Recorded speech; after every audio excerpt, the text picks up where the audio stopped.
नमस्कार, स्वागत है आपका हमारी खास पेशकश में। मैं हूं विवेक मित्तल। अगर आप स्टील कंपनियों में निवेश किए हुआ आपने रखा हुआ है, like Tata steel, steel authority, JSW steel, Jindal steel और दूसरी स्टील कंपनीज में, तो ये खबर आपके लिए बहुत महत्वपूर्ण है। यहाँ पर दो खबरें हैं। पहली खबर मैं लेता हूँ। स्टील इंपोर्ट पर 25% सेफगार्ड ड्यूटी जल्द लग सकती है। स्टील मंत्रालय ने इस तरह की सिफारिश की है। अगर हम देखें तो ये ड्यूटी क्यों लगाई जा सकती है, क्योंकि सस्ता इंपोर्ट से बचाने के लिए, अपने देश की इंडस्ट्री को बचाने के लिए स्टील मंत्रालय ने ये सिफारिश की है। अगर हम देखें तो ऑलरेडी इंडिया में जो स्टील की कीमतें हैं वो गिरती जा रही हैं, क्योंकि जो स्टील का जो एक्सपोर्ट है वो तो हमारा डिक्लाइन हो रहा है और इंपोर्ट हमारा बढ़ता जा रहा है।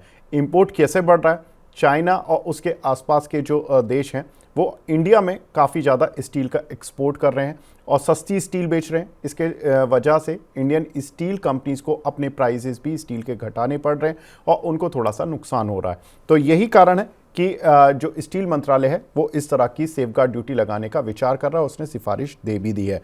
अगर हम देखें तो नवंबर में जो हॉट रोल कॉइल होता है, जिसको स्टील में एक सीआरसी होता है, एक एचआरसी होता है, तो एचआरसी की कीमतें 14% गिरकर 49,000 रुपये पर टन पर पहुंच चुकी हैं।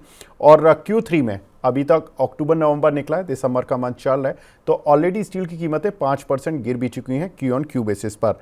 और एक इम्पॉर्टेंट चीज़ जो कि भारत का अप्रैल सितंबर स्टील इंपोर्ट है, वो 3.66 मिलियन टन से बढ़ के करीब 5.5 मिलियन टन हो चुका है और ने ईयर ऑन ईयर बेसिस। तो कहीं ना कहीं स्टील का इंपोर्ट भारत में बढ़ता जा रहा है, जिसकी वजह से स्टील मंत्रालय और स्टील कंपनीज काफ़ी चिंतित हैं और उन स्टील कंपनीज ने ये मंत्रालय को सिफारिश की थी कि आप कृपया सेफगार्ड ड्यूटी लगाएं, वरना हमारी इंडस्ट्री को बहुत प्रॉब्लम हो रही है।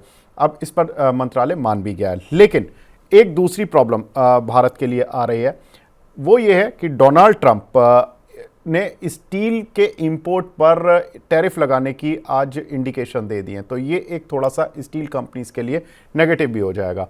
अब अगर वो टैरिफ पर और क्लैरिटी दे देते हैं कि कितना टैरिफ लगाया जाएगा, तो ये थोड़ा सा प्रॉब्लम इंडियन स्टील एक्सपोर्टर के लिए भी बन जाएगा, क्योंकि इंडियन स्टील कंपनियां एक्सपोर्ट भी करती हैं। भारत अमेरिका में जो एक्सपोर्ट करता है उसमें टोटल स्टील जो वो इंपोर्ट करते हैं उसमें 13वां स्थान भारत का ही है। करीब 9 मिलियन टन का भारत सालाना स्टील का एक्सपोर्ट करता है। इसमें बहुत तरह के वेरिएंट्स होते हैं, स्टेनलेस भी आता है, दूसरी तरह की स्टील्स भी आती हैं। अगर वहाँ से इंपोर्ट बैरियर बन जाता है तो ये थोड़ा सा इंडियन स्टील कंपनीज के लिए एक दुख भरी खबर होगी। और यहीं पर अगर भारतीय स्टील मंत्रालय इनको सेफगार्ड ड्यूटी लगा देता है तो ये इनके लिए अच्छी खबर होगी। अब थोड़ा सा कश्मकश ये है कि पहले खबर कौन सी आती है, स्टील के सेफगार्ड ड्यूटी की या अमेरिका में टैरिफ लगने की। क्योंकि अगर हम देखें सेफगार्ड ड्यूटी के लिए सबसे इंपॉर्टेंट पॉइंट ये भी है कि भारत का जो स्टील इंपोर्ट है उसमें 62% स्टील तो फ्री ट्रेड एग्रीमेंट के तहत जिन नेशन से आता है उसमें जापान, कोरिया, मॉरिशस जैसे देश शामिल हैं।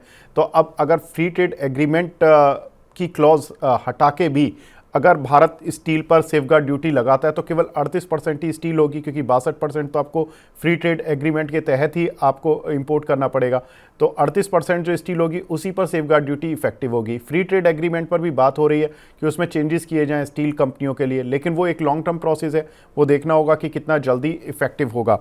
तो कुल मिलाकर कह सकते हैं कि स्टील कंपनियों के लिए थोड़ी सी एक इस समय एक खबर पॉजिटिव आ रही है, एक खबर नेगेटिव आ रही है। लेकिन सिस्टमैटिक रिसर्च की एक रिपोर्ट जिसमें कि हमने ज़्यादातर स्टील कंपनीज के उनकी रेटिंग और टारगेट्स देखने की कोशिश की, तो उनका जो रिपोर्ट है, टाटा स्टील पर बाय रेटिंग उनकी सलाह है और लक्ष्य उन्होंने 170 रुपये के दिए हुए हैं। स्टील अथॉरिटी में यानी कि सेल के काउंटर पर उनकी होल्ड की सलाह है और लक्ष्य उन्होंने 129 के दिए हुए हैं।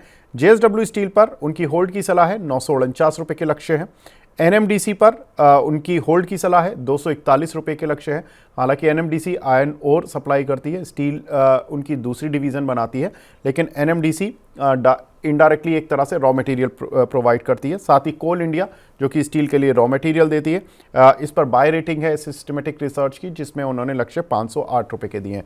तो ये स्टील कंपनियों पर आपको रणनीति काफ़ी कुछ खबरों के आधार पर बनानी होगी। ये कुछ टारगेट्स हैं जो आप इंडिकेटिवली ले सकते हैं और अपनी उसी हिसाब से योजनाएं बना सकते हैं।